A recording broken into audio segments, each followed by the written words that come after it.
கடலூர் அருகே சொத்து தகராறில் அண்ணன் தம்பியை தடியால் கொடூரமாக தாக்கும் வீடியோ காட்சிகள் வெளியாகி பரபரப்பை ஏற்படுத்தியுள்ளது.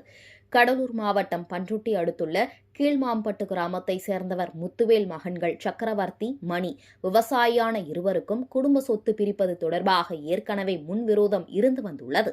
இந்த நிலையில் சொத்து பிரிக்காமல் அண்ணன் சக்கரவர்த்தி மற்றும் அவரது மகன்களுடன் சேர்ந்து பிரச்சினைக்குரிய இடத்தில் ஜேசிபி இயந்திரம் மூலம் மண் எடுத்ததாக கூறப்படுகிறது.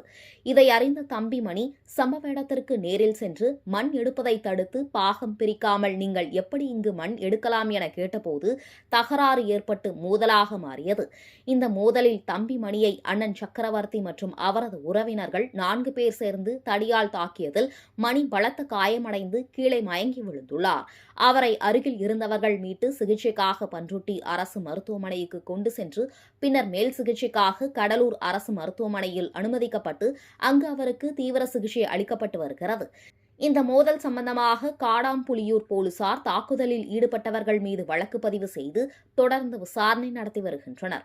மேலும் குடும்ப சொத்து தகராறில் சகோதரரை கொடூரமாக தாக்கும் சிசிடிவி காட்சிகள் வெளியாகி அப்பகுதியில் பெரும் பரபரப்பை ஏற்படுத்தியுள்ளது.